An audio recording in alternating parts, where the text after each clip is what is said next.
Hi, everyone. If you're just tuning in, we're going to give it just 1 minute to allow more people to join.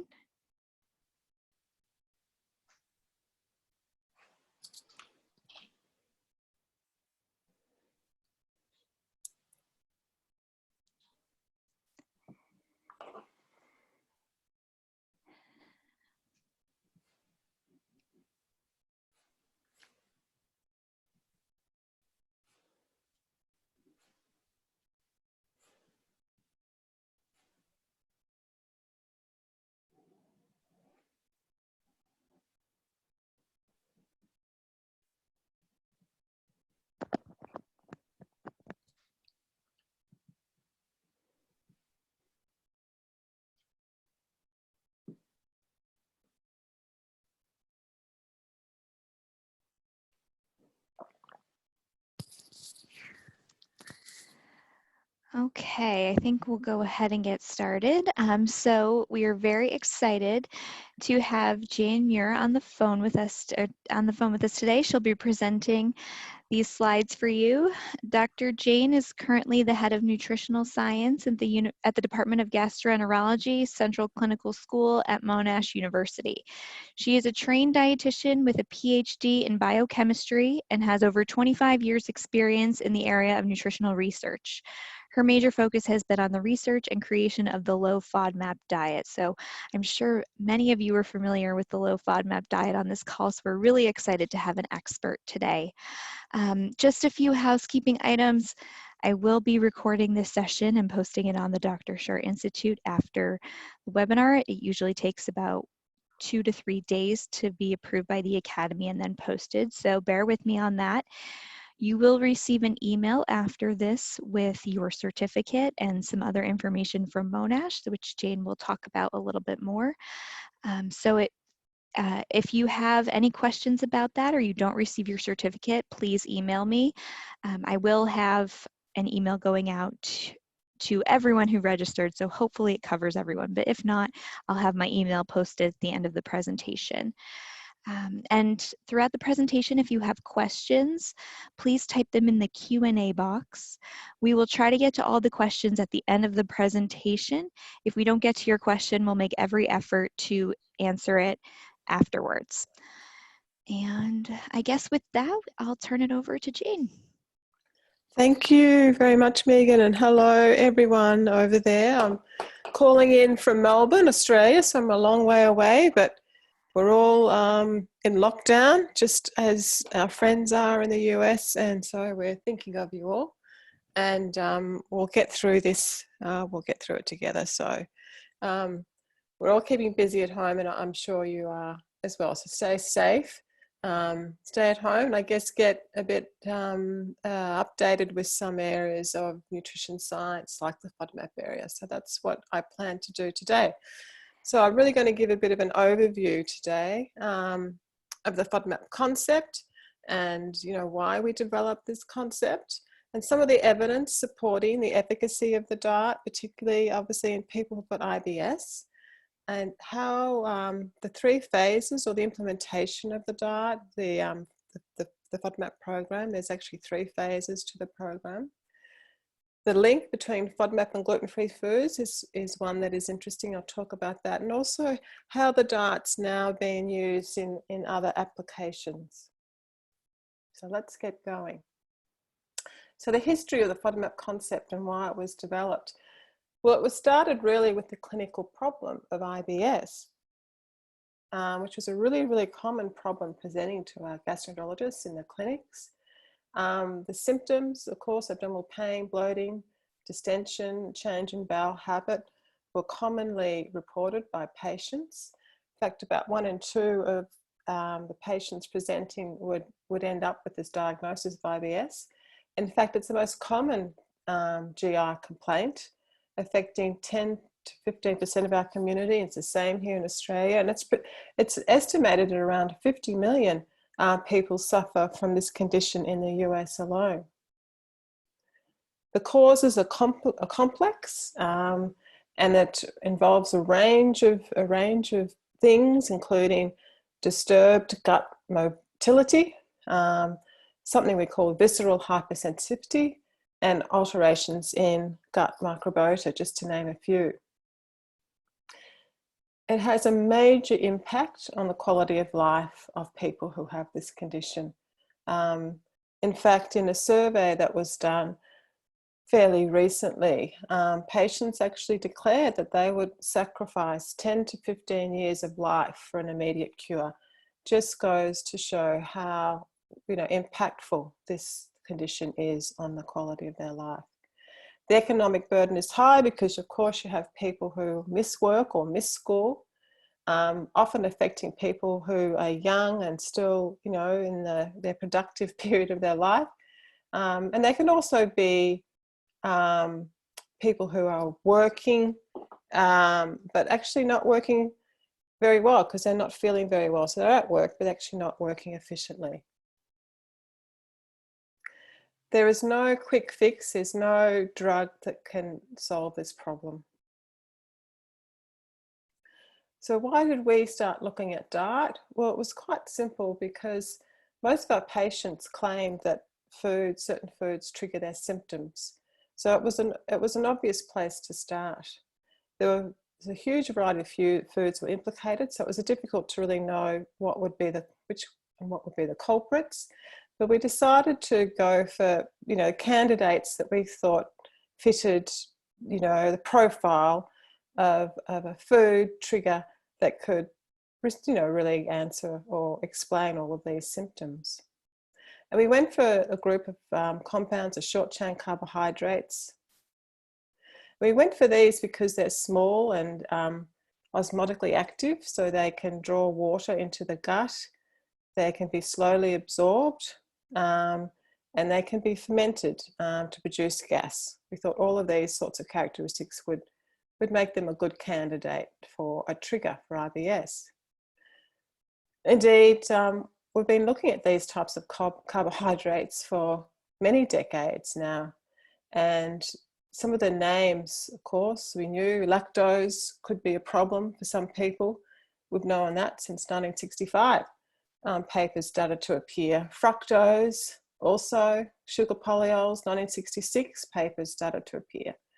Fructans, galacto-oligosaccharides. So these sugars have been known about and written about in the literature for actually many decades.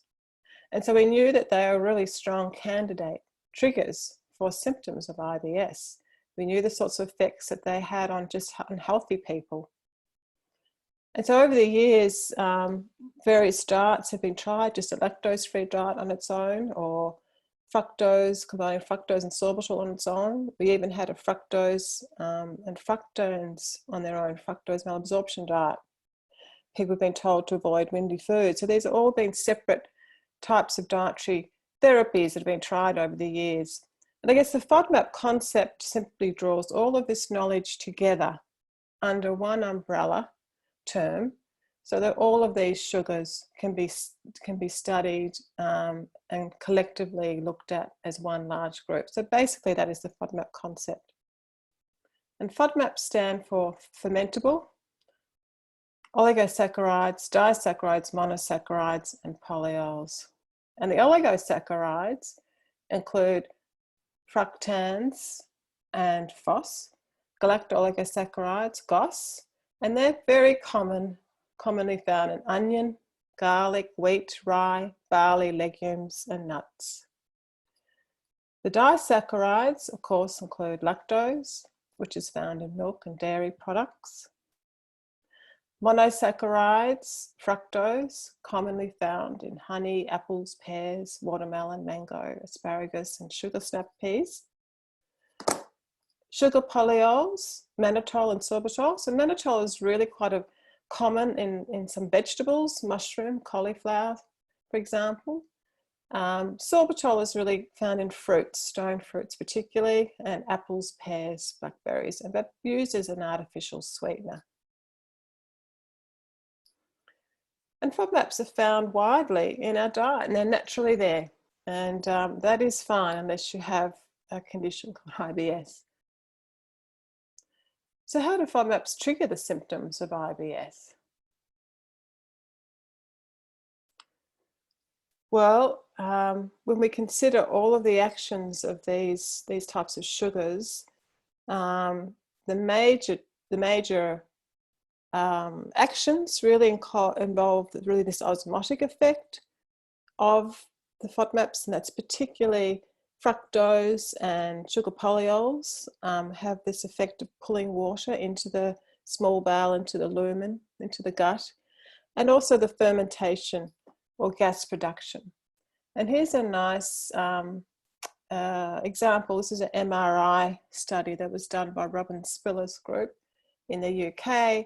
And you can see on the left, this is an MRI of someone who's swallowed either glucose or drink of fructose. You can see there with the glucose solution, there's actually not much. The white is really water appearing in the gut. But the fructose, you can see quite a bit of water is now in the small bowel, and that's this osmotic effect of drawing water into the bowel. So that's the effect of fructose. It's really nicely illustrated there by Robin's team. And this is a study that we did many years ago, looking at breath hydrogen production in people who had IBS and also people who are healthy. This particular slide is people who have IBS. And we fed them a diet low in FODMAPs and one that was high. And you can see the high FODMAP diet produced a lot of gas. And the gas was over the day, and particularly it seemed to build up over the day, which was interesting and explained why often our patients say they have worse symptoms sort of towards the end of the day and evening.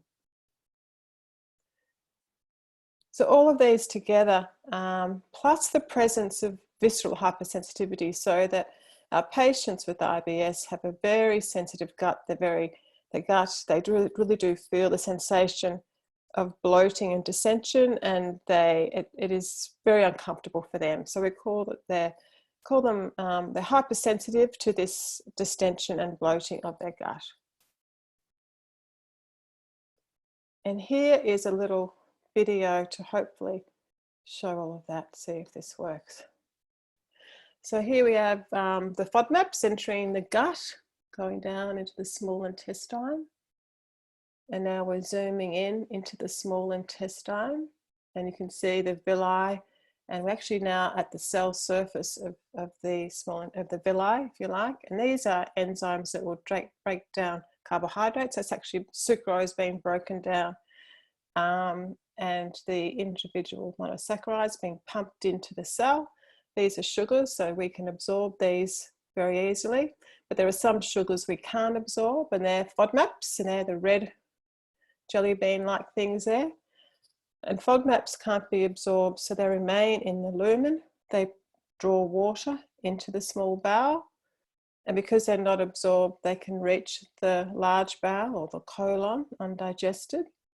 And in the colon, they act as fuel, in fact, for bacteria. Bacteria love to metabolize FODMAPs, and in the process, they produce byproducts, and one of them are short-chain fatty acids, but also gas, lots of gas. And the gas is produced, the water is produced, and together these act on distending the gut and bloating the gut.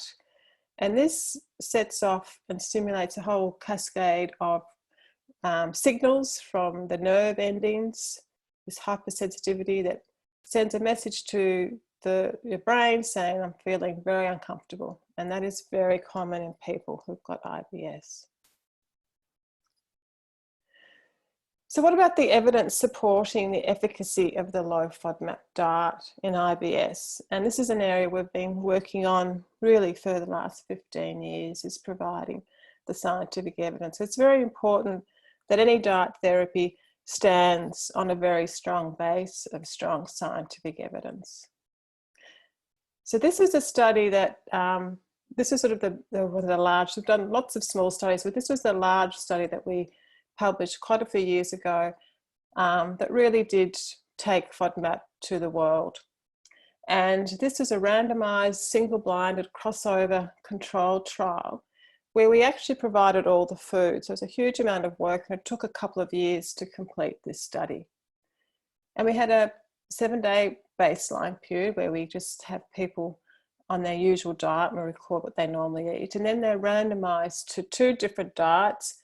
One was like a 3-day typical Australian diet, if you like, and the other was a 21-day low FODMAP diet. So the Australian diet was modified to be low FODMAP. And in the middle, we have about a 3-week washout period. And we recorded all the symptoms that they collected with their questionnaires, and we collected fecal samples and all sorts of other things as well. And this is the result for their symptoms. Of course, that was the primary endpoint, was symptom severity. And you can see there the blue, which is their baseline diet. This is their levels of symptoms during that period. The red was the symptoms during the typical Australian diet, so that's sort of reasonably high FODMAP. And then the low FODMAP diet, you see their symptoms are very much lower. And they were so it was much improved on the low FODMAP diet. And this study was published in Gastroenterology in 2014. So that was, it was great to get a diet therapy into such a great journal.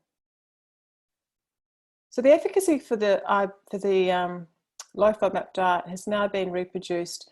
So this is our work in Australia, show the efficacy of the diet, but it's actually now been reproduced all around the world. And of course, there's been studies in the US and Canada and the UK and Europe. In fact, there's around about 12 studies here, and there's more now, of course, showing the efficacy of this diet. So it's very, very strong scientific evidence base that this diet is effective in treating symptoms of IBS in people who've got IBS. The diet is highly effective. 3 out of 4 patients with IBS feel better with the low FODMAP diet. So it works. And it's actually more powerful than a lot of the medication that they would be put on. And so it's actually, it's highly effective for these people.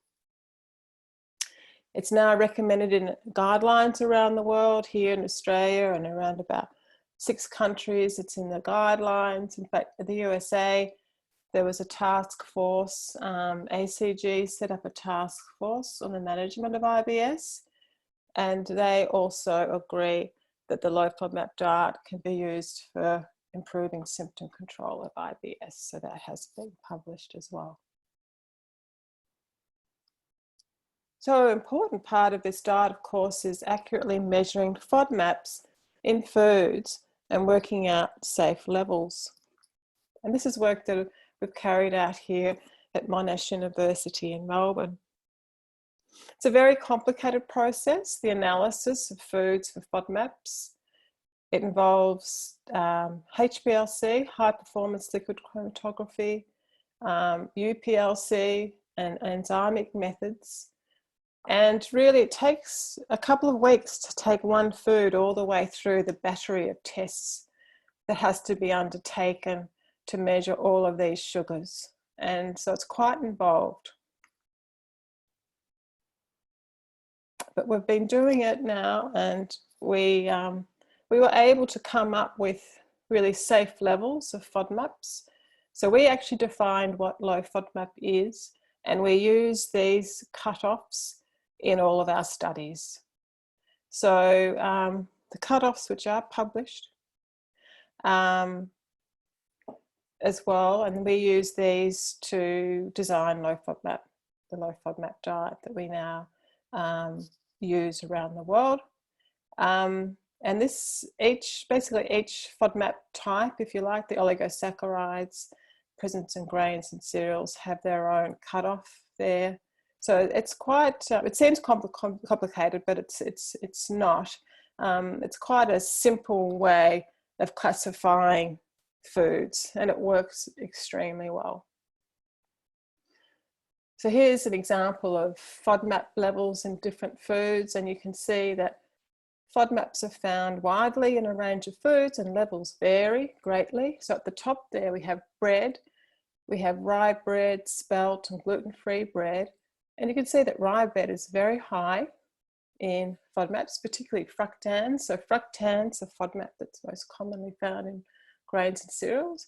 spelt is lower, and that's a sourdough spelt. And then you have gluten-free bread.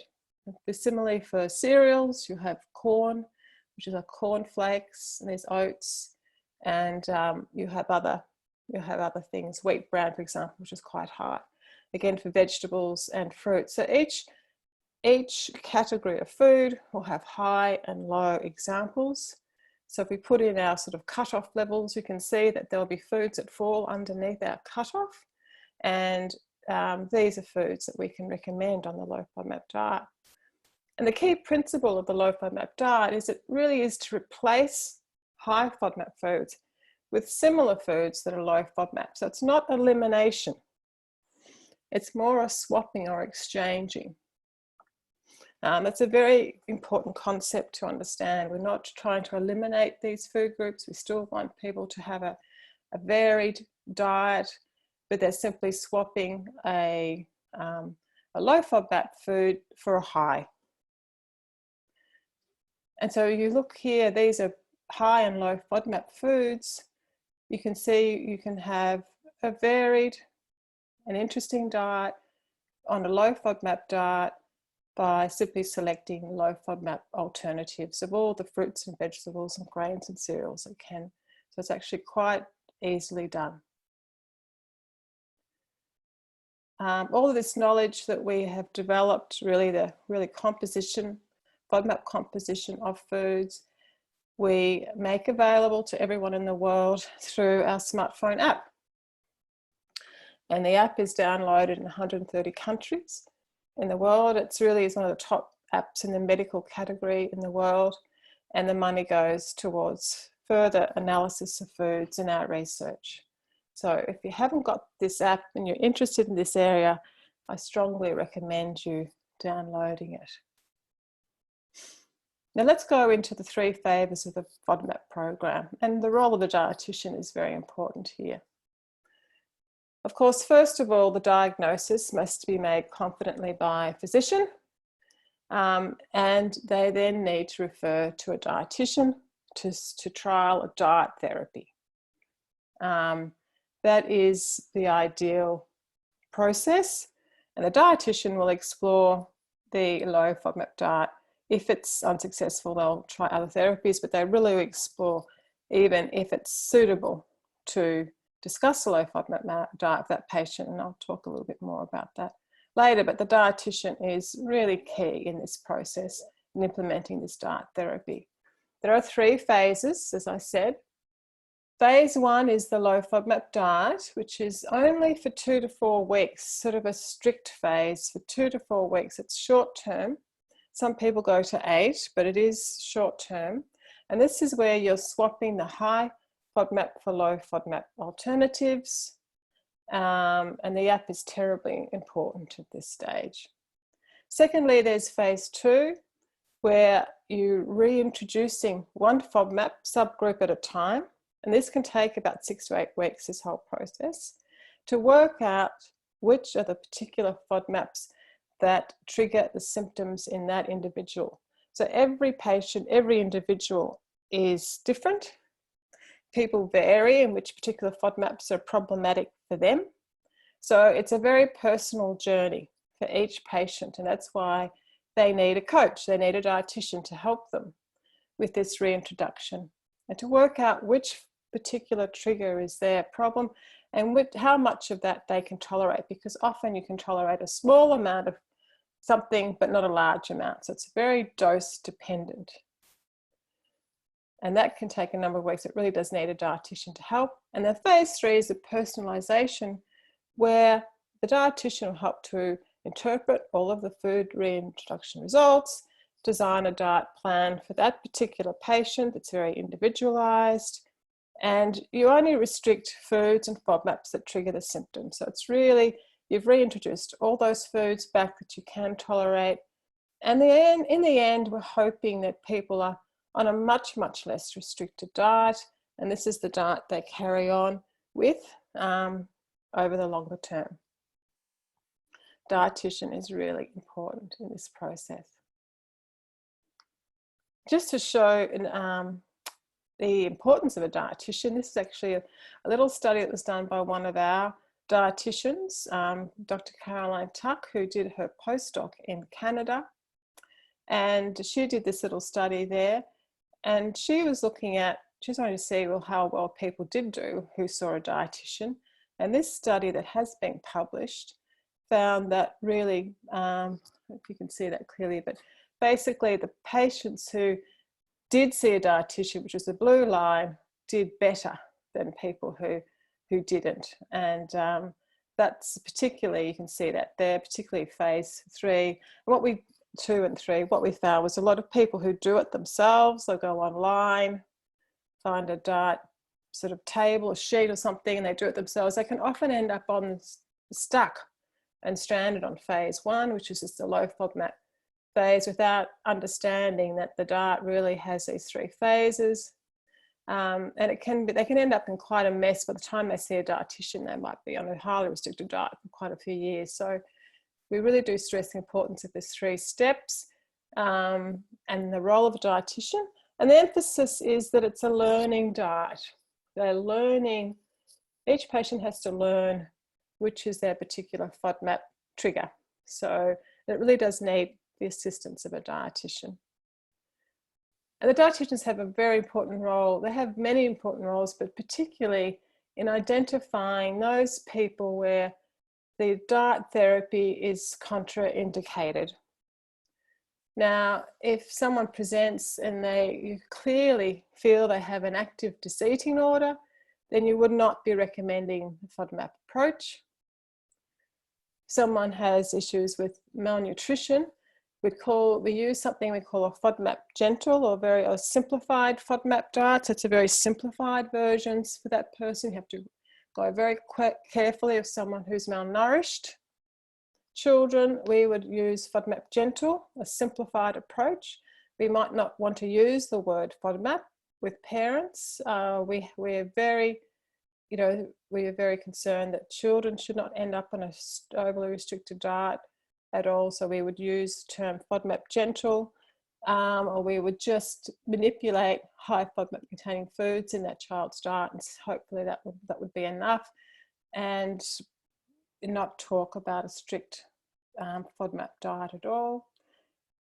And there are other restrictions, other dietary restrictions, someone who's pregnant, someone who has inflammatory bowel disease, again, FODMAP gentle, people who are elderly too, and also people who are unwilling to change the diet or apply the diet. You might consider no therapy at all. You might try a bit of FODMAP gentle or no therapy. And the dietitian's role is really to sort all of this out, as well as obviously checking and screening for red flags in their patients. Now I want to talk a bit about the link between FODMAP and gluten-free foods. Now this is a study that we did quite a few years ago. It was a randomized controlled trial on people who had non-coeliac gluten sensitivity. It's also called NCGS, or wheat, or non-coeliac wheat sensitivity, sometimes it's also called. And these are people who have put themselves on a gluten-free diet. They do not have celiac disease, but they have put themselves on a gluten-free diet. And there was a study that was done, a survey that was done in Australia quite a few years ago now, to look at these people. And one of the most common reasons for them putting themselves on the diet, a gluten-free diet, is that to help with gut-related symptoms. About 80% of them reported gut-related symptoms. So, it's very, very IBS-sounding symptoms. So this is a study that we conducted a few years ago. We recruited patients who were non-coeliac gluten sensitive. It was a randomized placebo-controlled crossover re-challenge study. We had a placebo group, we had a low gluten group, which was around 2 grams, and a high gluten group around 16 grams. Again, we provided all food, which is a standard approach for our research team. We're trying to work out whether it was a dose effect really with gluten. That's why we had the 2 doses. We started with a low FODMAP run-in period for this study because we knew that FODMAPs were a potential trigger in these patients. So we started with a 2-week run-in period. Actually, I think it was actually 1 week run-in period with low FODMAP diet, and just to make sure that their symptoms from FODMAPs was well controlled. And we just talked to them about the low FODMAP diet. We didn't actually supply the diet. We had about 37 patients involved with this study. And the results were very, very interesting. And first of all, we found that during that baseline period, the symptoms were greatly improved. So you can see here the run-in period, which is just that baseline on the low FODMAP diet. Their symptoms improved enormously, just going low FODMAP. Then after that period, we randomly assigned people to gluten or high gluten, low gluten, or placebo. And we did this in a crossover design, so people were crossing over, they're their own control. So it took many, many months to finish the study. But at the end of it, you can see here, there was no benefit. Well, gluten basically was not triggering the symptoms in these people. There was no benefit in going gluten-free, which was placebo. In fact, it looked from this graph almost like the high gluten was slightly better symptoms than the low. So it just looked like gluten was not triggering symptoms in these people. It was the run-in period of low FODMAPs that was really having all the benefit to these patients, which was fascinating. And we didn't really believe this result. We actually got people back and we repeated the study because we found it so extraordinary, and we got the same result. So it was very, it was a real eye-opener to us. So we wanted to go further and try to understand this. So we started to, actually it was published there, so you can see it's 2013 again in Gastroenterology. We wanted to look at the composition of foods and really the relationship between gluten-containing foods, gluten-free foods, and FODMAPs. And you can see here, this is like FODMAP content of a range of foods. You can see low FODMAP foods include rice and rice noodles, rice-related things. Gluten-free breads are low FODMAP. Quinoa, pasta, gluten-free pasta, they're all low FODMAP, tend to be low in fructan. In fact, really, it was quite extraordinary, the relationship between being gluten-free and low FODMAP. So really, gluten FODMAPs, we found, tend to exist together in food. And simply by going gluten-free, you also reduce your FODMAP intake. And this is a study that was done 2018, so it's much more recent, by a group in Norway. And very nice study where they looked at just fructan, which is the major FODMAP that's in wheat. They had a fructan and a gluten bar and a placebo bar. And essentially, they found the same thing. It was in these people who've got non-coeliac gluten sensitivity, it was the fructan and not the gluten that was triggering their symptoms. So people who choose the gluten-free eating pattern may also benefit from low FODMAP diet. So gluten may not be the culprit in these people, and they might actually achieve greater relief from having a low FODMAP diet. And the great thing also is that this opens up more food options for them, of course, to eat. I want to just go over now some other applications of the low FODMAP diet. Where else is it being used to help people? Where else has been used in diet therapy? We've conducted a study, and this is published in children and infants actually, very young infants with colic. And this study was inspired really by mothers, nursing mothers who came to us and said that they'd tried the low FODMAP diet with their infant, their colicky infant. They ate the low FODMAP diet and the colicky infant. The symptoms seemed to improve. And this happened quite a long time ago.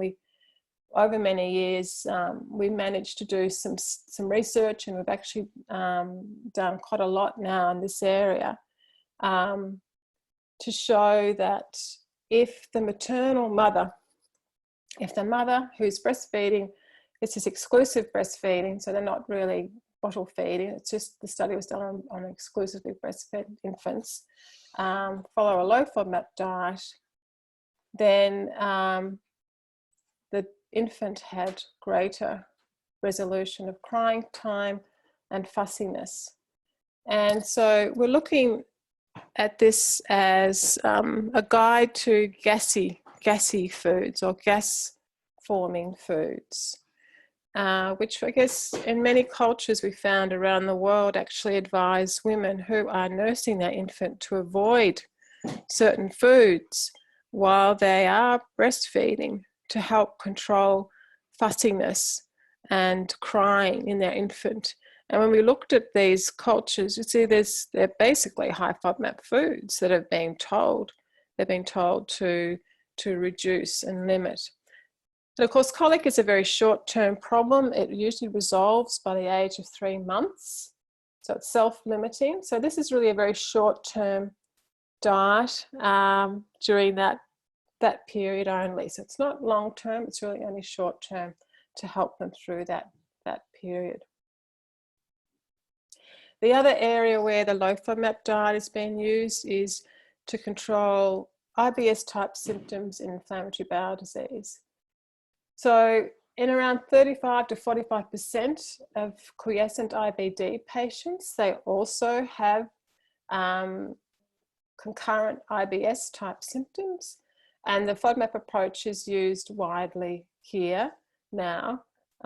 Again, these are patients who've got inactive IBD, so they're still on their medication, they're still being cared for with their medication, but it's just the IBS type symptoms which can coexist that the low FODMAP diet can help. Again, you'd go through, often would use a FODMAP gentle approach and certainly go through the full 3 phases as well with these patients to work out which are their trigger foods.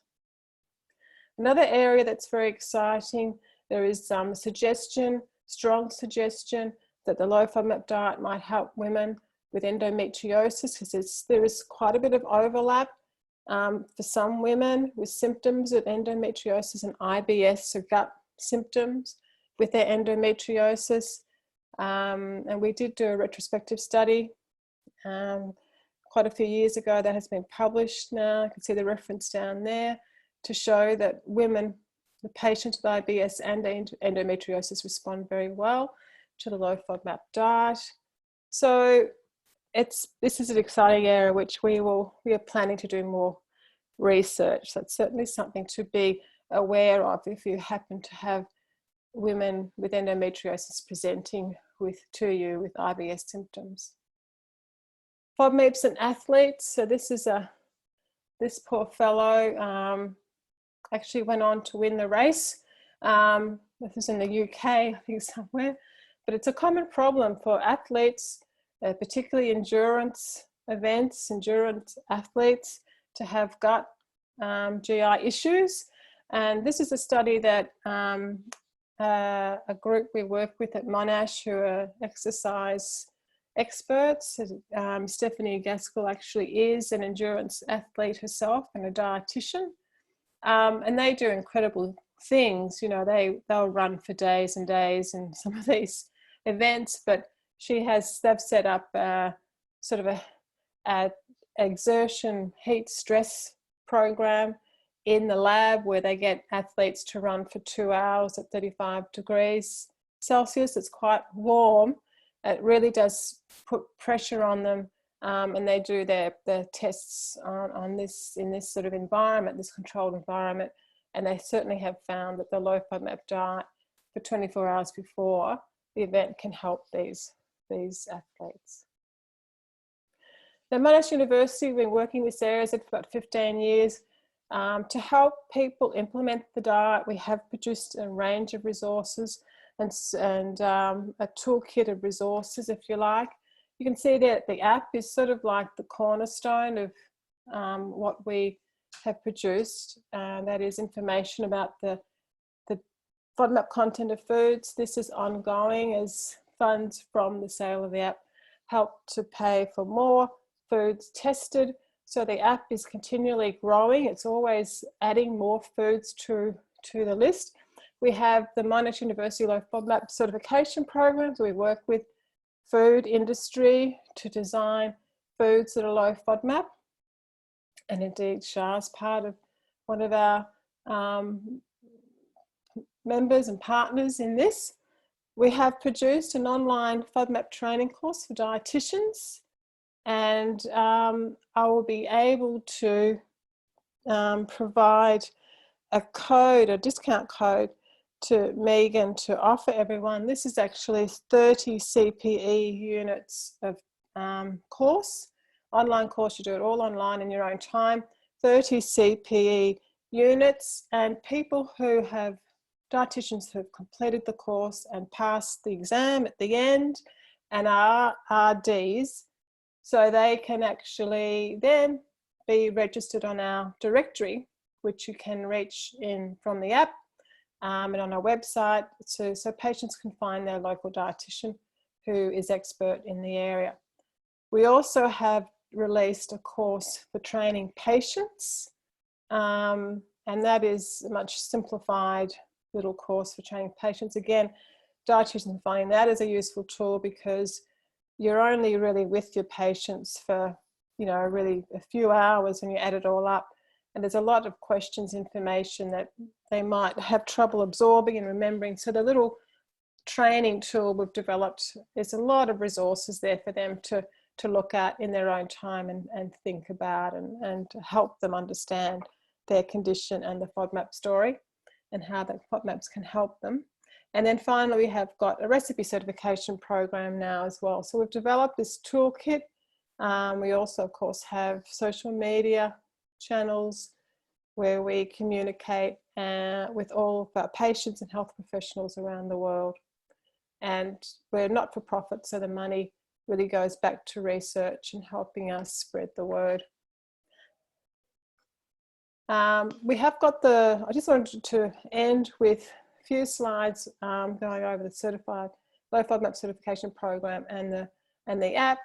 So why did we want to start this food certification program? Well, it was clear, it was very evident very early on that our patients with IBS find it very difficult to find processed products in the supermarket that they can trust, they could tolerate. They were very nervous shopping. And you simply can't predict by looking at a product and the list of ingredients exactly how it's going to be from FODMAPs. You can sort of have a guess, but it's very inaccurate. You really need to measure the foods using laboratory analysis, which is why the program became so important. So finding SHA products in our app, this is our app.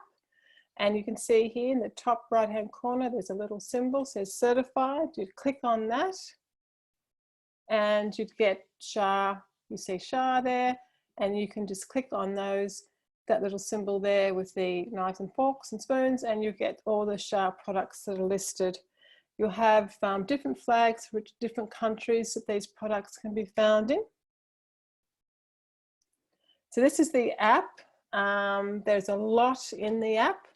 A lot of information in the app, as you can see there. So I think get the app and have a look around it. But the Find a Dietitian button, if you can see there in the second level, Find a Dietitian is very, very popular. And as I said, we've got a lot of dietitians in the US. We used to only have 2, but now we've got dozens of dietitians trained in the US, and patients who get the app and they can find their local dietitian. Gastroenterologists can find their local dietitian as well to refer to. So it's been terrific at connecting people with one another. So I really strongly recommend you get the app and have a look. There's a huge amount of information in there. The heart of the app is what to eat in the food guide section. And again, the concept is you're swapping out high FODMAP foods for low. We use the traffic light system to help people identify. Low is green and safe, and high is red and avoid. And so if you go into the food guide section and you click on, for example, fruit there, you'll see all the different fruits appearing. You'll see traffic light colors. For example, we'll see avocado at the top there, which is red, actually red. And the serving sizes is given there, that is in grams. You can see that there's actually, you click onto that and you can see which particular FODMAP is there. So you can see that sorbitol is the FODMAP in avocado. But fortunately, you can see there is actually a safe serve of avocado. You can have around about 1/8 of an avocado. And so you can scroll down and find a safe serve. So the aim is that we don't want to overly restrict people. We're trying to, sorry, that's my dog in the background.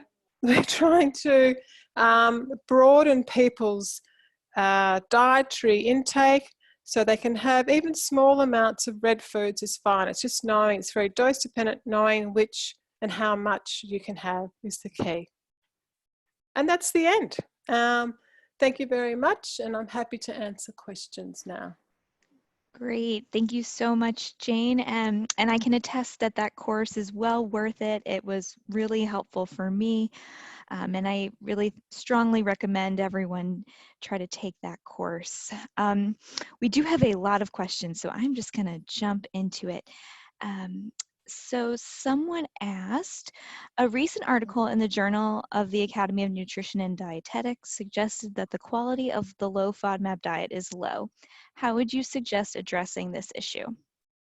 Well, I think this is a perfect example of why the dietitian has such a vital role in this area, because it's low. It can be often low because people are doing this on their own without any input from a dietitian. So I think it's terribly important for a dietitian to have a role in making sure that the diet is balanced, that the patient is able to access, you know, the right balance of nutritious food. I mean, that is our job.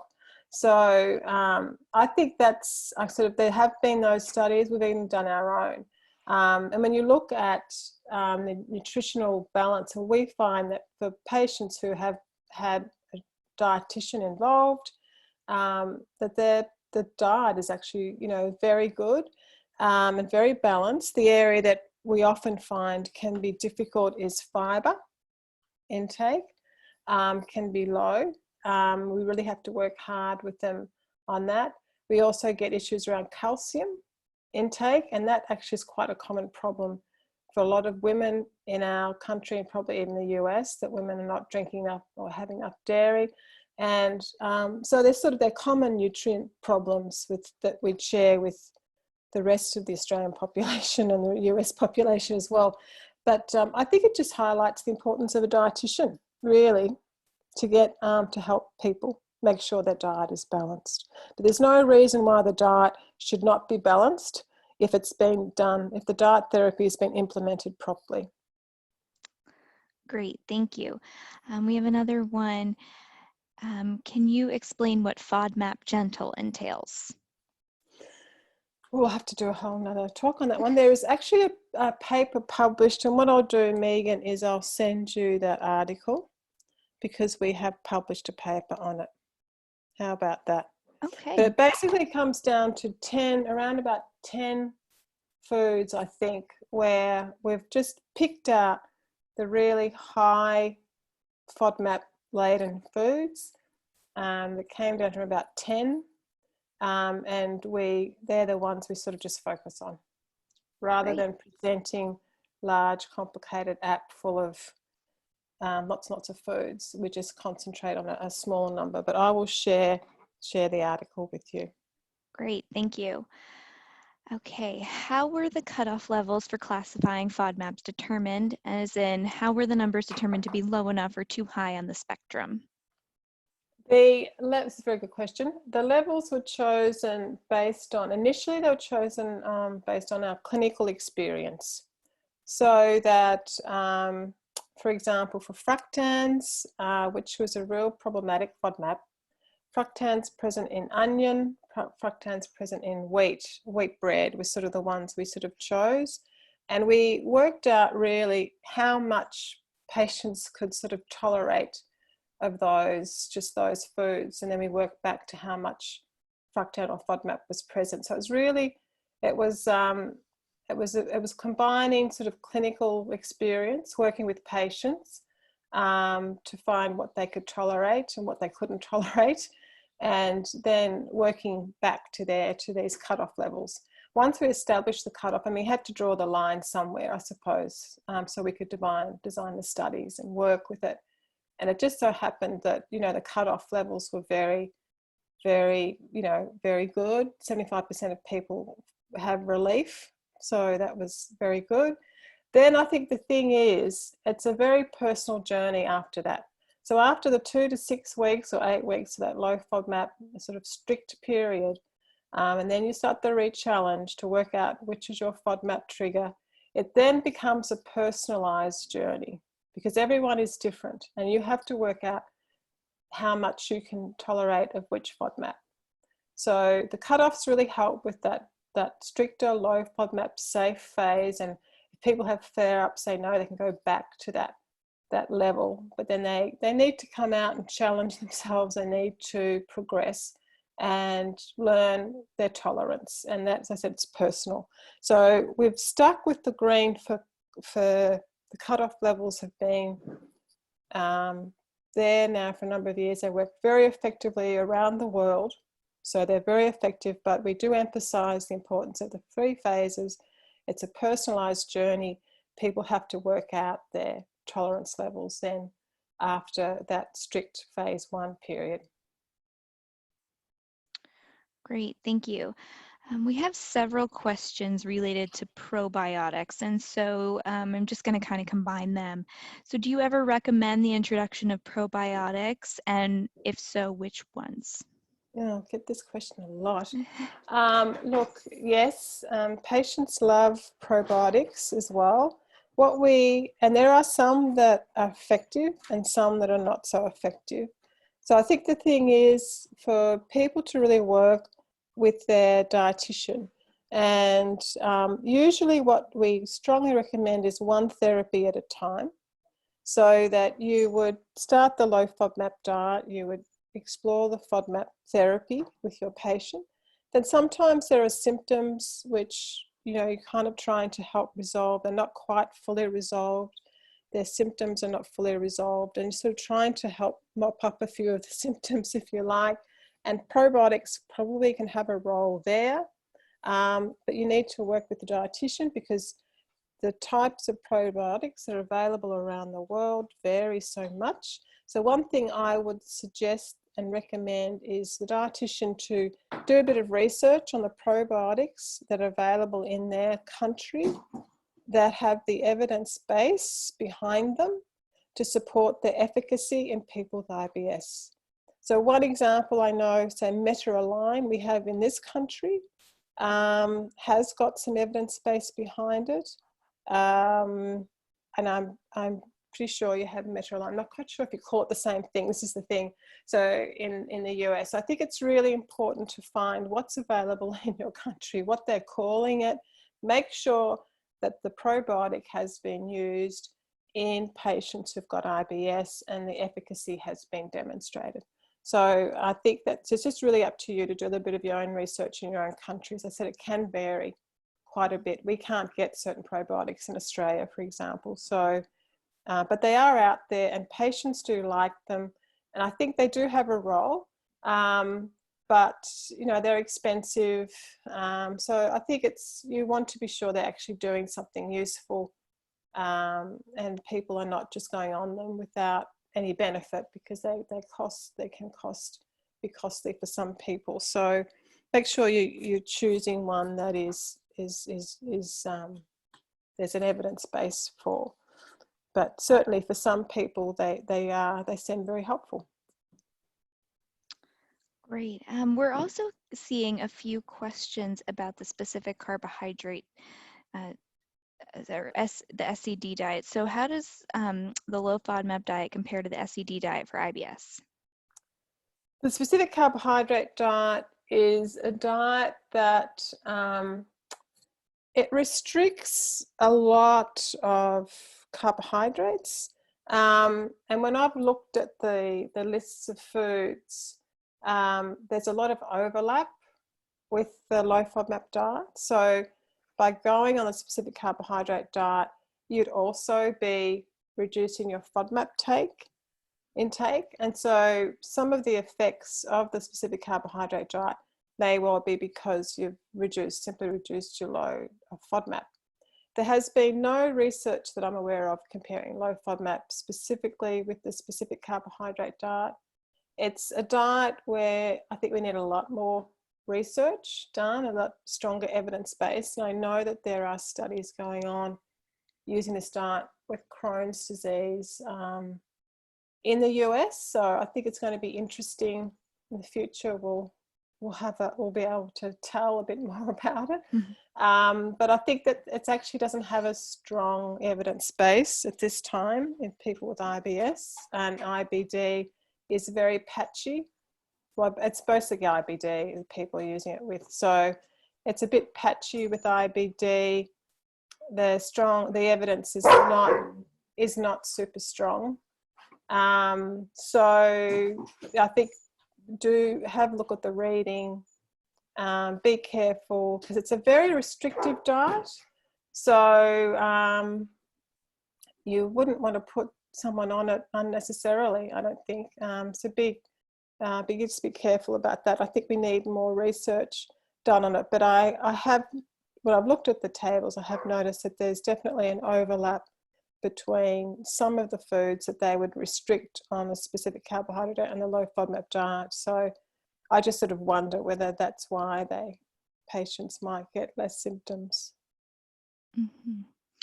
Great. We just have a few more, and then the rest of them we'll try to answer later. So are you aware of any connection between FODMAPs and gastroparesis?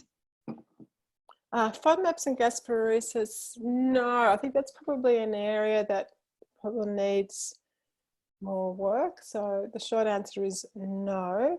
I am aware of some work with dyspepsia and FODMAPs. There was some study that's been done actually in Hong Kong, and the low FODMAP diet helps. So that's really reflux, upper GI issues, showing the low FODMAP diet was effective there in controlling these symptoms as well. But gastroparesis, no. Okay. How impactful is the FODMAP diet in those testing negative for SIBO but not flatlined, so to have some degree of hydrogen sulfide production? SIBO is not something, it's not a thing in Australia actually, so we don't actually, I don't know, SIBO is not something we don't, it's not popular here. So I don't know whether I'm the right person. I sort of think the SIBO is there's a crossover between SIBO and IBS. It's part of the spectrum. And the low FODMAP diet does seem to help there. But I don't know enough about it to answer that question. Okay. Okay, it has been reported that a low FODMAP diet may cause altered gut microbiota, maybe due to less prebiotics. Can you please comment on that? Yeah, so this is sort of work that we found ourselves many years ago, that during that very strict period, which is where most of the research is done using the strict low FODMAP period, which is usually the studies are done, we do them for about 3 weeks. You rarely get anyone going for more than 4 weeks. And taking fecal samples from patients and noticing that, yes, there's a change in the gut microbiota. And of course, you might expect that because you are reducing prebiotic intake of these patients during that stricter phase. But what happens is we don't want people staying on that strict phase. And actually the implications of that, we really don't know what effect these things have in the short term, but certainly over the long term. There was one study done in New Zealand that went back and retested after 6 months, which is more realistic when you think people have gone all the way through their program, and there's no difference in the gut microbiota at the end of 6 months. So everything can re-establish. But I think it also highlights again the importance of the 3 phases, that you don't stay low for long. You need a dietitian to help you reintroduce foods, and particularly foods that have prebiotics in them as much as they can tolerate. We found quite interesting that some of our patients, about 30%, will tolerate galacto-oligosaccharides. That's the GOS found in legumes quite well. So, you know, you can really encourage that source of prebiotic. So it's really working with a dietitian, making sure your diet is not restricted, and going back to a diet that includes, you know, fibers, other fibers as well, to feed your gut microbiota, to avoid this sort of, if it is an issue. But the jury's still out on really what all this means, of course. But we think it's ideal if you know, not causing great changes to the gut microbiota. Mind you, patients with IBS do have dysbiosis, and that's well known. So the gut microbiota is disturbed, and that is one of the reasons why people think, you know, this condition occurs. So, but I think that the main thing is that people are not restricting their prebiotics long term, and that they need a dietitian to help them through the 3 phases. Great, thank you. And this will be the last question. We had a few questions about different spices and supplements. So would garlic powder and onion powder and also garlic supplements, would those be considered high FODMAP? Yeah, they would be loaded, I'm afraid. Yeah. Loaded. They are loaded. We've tested garlic salts and garlic powders and onion, and they are absolutely loaded. Sorry. Okay, that's helpful. All right, well, Jane, thank you so much. If anyone else has any questions, you can definitely email me. You will all be receiving an email from me after this presentation with your certificate and a link to the Dr. Shar Institute, where eventually this recording will be posted. I will filter all questions to Jane so we can make sure that we give you the most evidence-based answer for any of your questions. She's certainly the expert. So thank you, Jane, for joining us on this webinar today, all the way from Australia. We appreciate it. It's been my pleasure. Yes, no worries, and take care and stay safe, everyone. Yep. All right. Thank you, everyone. Bye. Bye.